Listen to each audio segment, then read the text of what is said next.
I mean, just to quote what Jonathan Powell told us, the specific state of Saddam's WMD was simply not the essence of our concern. What concerned us was the threat he could potentially pose.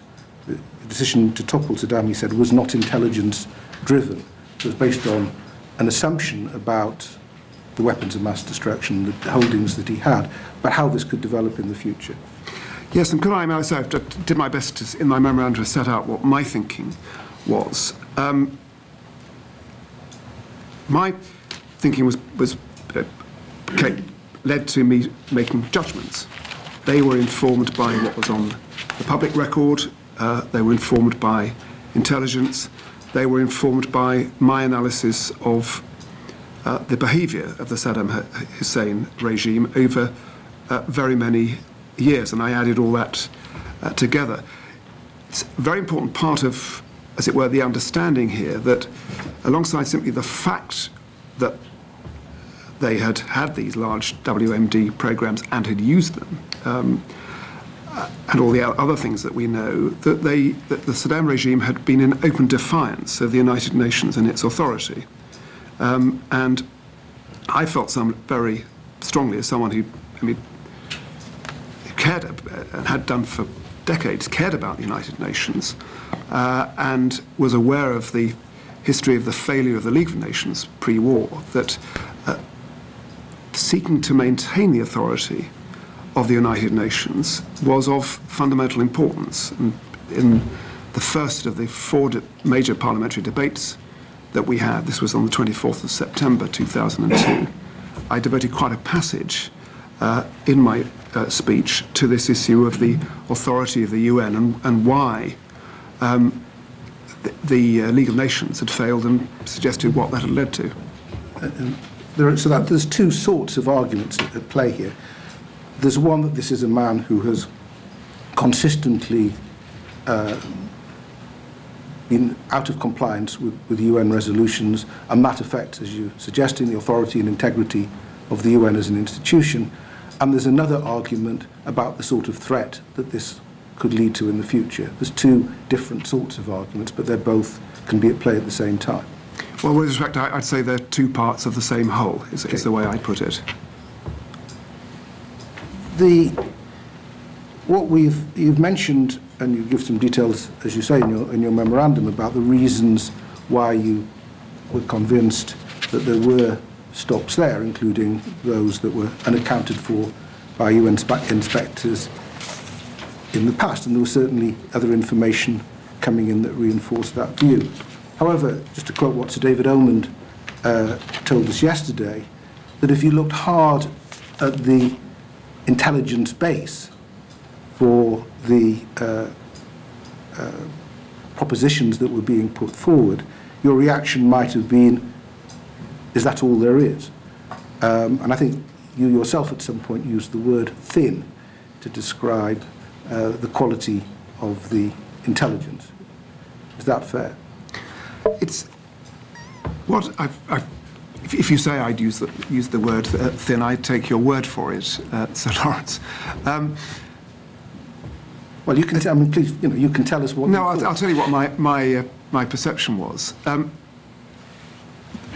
I precede that by re-emphasising the point that the case for taking Iraq seriously was in no sense based on intelligence alone. The intelligence supplemented what we knew already about the threat. It went with the grain.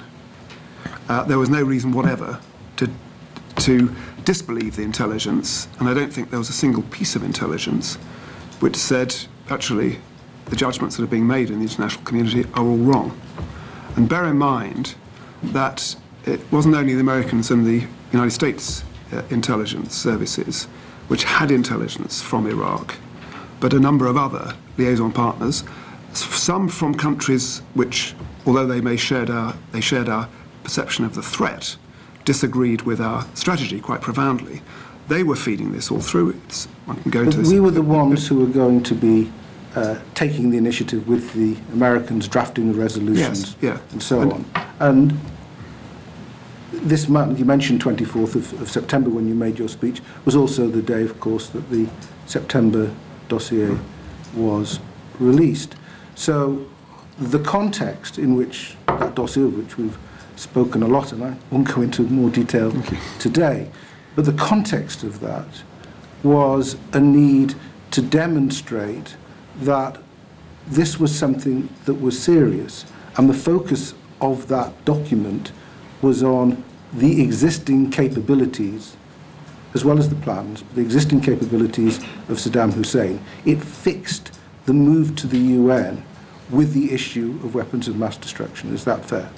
Yes, I mean, I wouldn't use, if I may say, the verb fixed, because it's linked. Linked, okay. Yes, it is. And bear in mind, the reason why we produced that information was because of great demands from Parliament. And that document, I think Butler readily concedes, was never designed as a case for war. It was designed and written as a case for saying we need to take this seriously. Indeed. But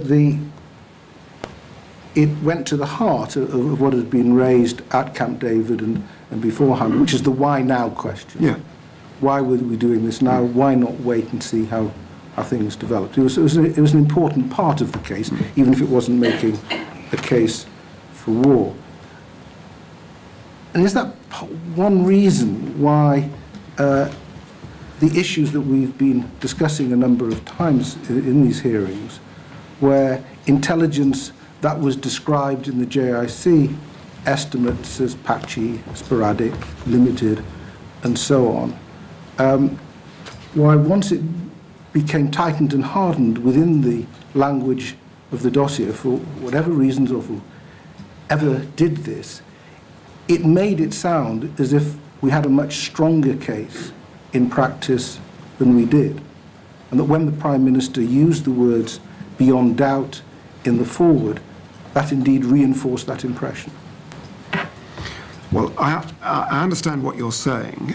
However, I think it's fair to say that when the dossier was published at that time, it was not perceived in this way. I mean, I think, weirdly, Mr. Andrew Gilligan described the dossier the next day as dull. That's irrelevant. No, Dull or not, no. With great respect, if I may say so, I don't think it is irrelevant because a lot of the commentators said this simply describes what we know already, I mean, because of the great concern about the 45-minute claim, which arose following the death of the late Dr. David Kelly.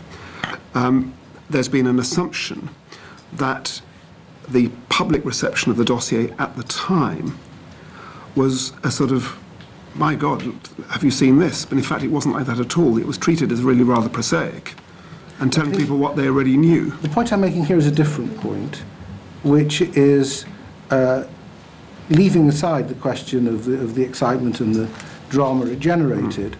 The fact that it was considered prosaic is irrelevant if it also created an expectation that there was something there, and should inspectors go back into Iraq, they would find it.